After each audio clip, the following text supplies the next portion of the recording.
오늘도 지난 시간에 이어서요. 우리가 먼저 지난 시간에 했던 내용 문제 프린트를 통해서 먼저 복습을 하고 그 다음에 진도를 나가도록 하겠습니다. 자, 우리 1번부터 볼까요? 딱 20문제예요. 자, 1번. 미생물의 영양세포뿐만 아니라 포자까지 사멸하는 거 모두 다 자 죽이는 거죠. 이걸 가지고는 우리가 멸균, 그랬죠. 멸균 완전히 없애는 거. 자, 그래서 1번의 답 3번이 되겠고요. 그 다음에 2번. 1일 1회 100도씨 30분씩이요. 3일간 실시하는 멸균법이 있었죠. 되게 독특하게 여러 번 반복해서 간헐적으로 살균한다 그래서 간헐멸균. 답은 2번이죠. 자, 그 다음에 3번. 포장식품의 살균에 적합한 것 침투력이 강하기 때문에요. 포장 상태에서도 살균할 수 있는 방법이 있었죠. 그게 바로 방사선 조사. 답은 4번입니다. 그래서 3번의 답 4번이 되겠고요. 그 다음에 4번. 자외선 살균에 대한 설명입니다. 옳은 것 찾아라 그랬죠. 이 중에 옳은 것 딱 하나. 몇 번이냐면 5번이죠. 253.7 나노메타가 제일 효과가 좋았어요. 자, 그래서 4번의 답은 5번인데 1번 보시면 특정 세균에만 효과가 있는 게 아니라 모든 균에 효과가 있었고요. 그 다음에 투과력 약하죠. 그래서 표면 살균만 가능했고 잔류 효과 없고요. 그 다음에 유기물과 존재 시에는 효과가 떨어졌습니다. 자, 그래서 4번의 답 5번이었어요. 그 다음에 5번. 병원성 미생물을 사멸시키거나 죽이지는 못하더라도 병원성을 약화시켜서요. 감염력을 상실시키는 조작. 제일 포인트는 앞에요. 모든 미생물을 다 죽이는 게 아니라 병원성 미생물만 죽이는 걸 우리가 소독 이렇게 얘기를 했었죠. 자, 그래서 5번의 답 4번이 되겠고요. 그 다음에 6번. 방사선 살균법 중 투과력이 가장 강한 방사선 그랬네요. 이 중에서 가장 투과력이 강하다라고 하면은 감마선이었죠. 그래서 우리가 보통 살균에 감마선을 이용합니다. 그래서 6번의 답 3번이 되죠. 그 다음에 7번. 방사선 조사에 대한 설명입니다. 옳은 것 찾아라 그랬네요. 방사선 조사에 대해서 바르게 말한 거 5번이죠. 온도 상승이 거의 없어요. 온도 변화가 거의 없어요. 그래서 우리가 일명 냉살균이라고 얘기를 했죠. 그래서 7번의 답은 5번인데요. 1번부터 고쳐보면은 코발트 60이 알파선이 아니라 감마선.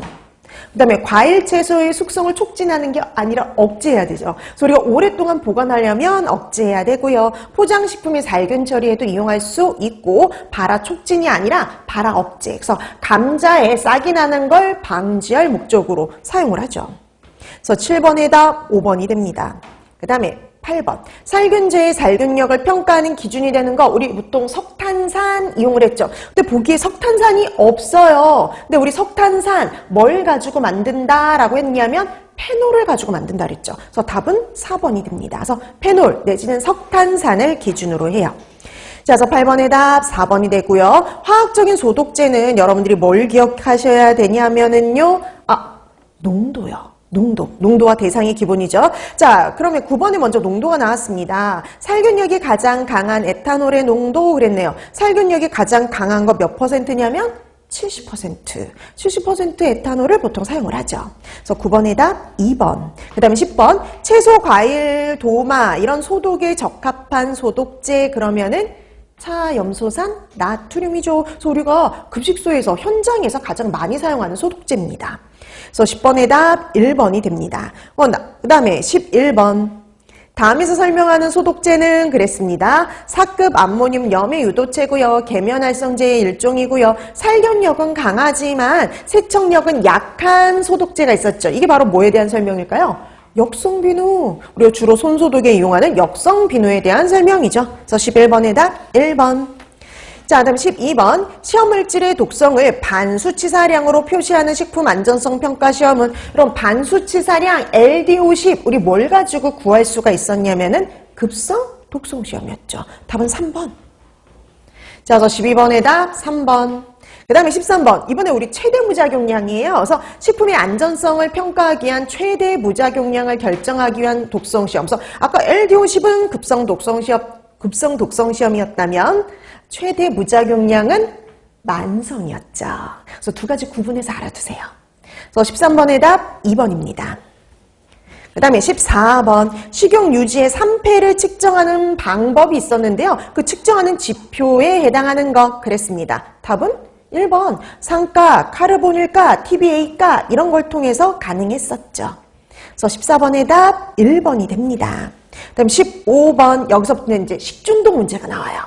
자, 우리나라에서 발생 건수가 가장 많은 식중독의 원인, 우리나라에서 제일 많이 발생하는 게 뭐일 것 같아요? 노로바이러스입니다.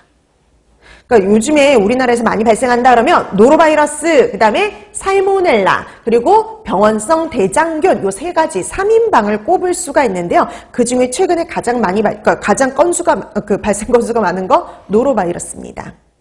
그래서 15번의 답 4번이 되겠고요. 그 다음에 16번. 독소형 식중독의 원인은 우리 이거 분류하는 문제 고전적이지만 계속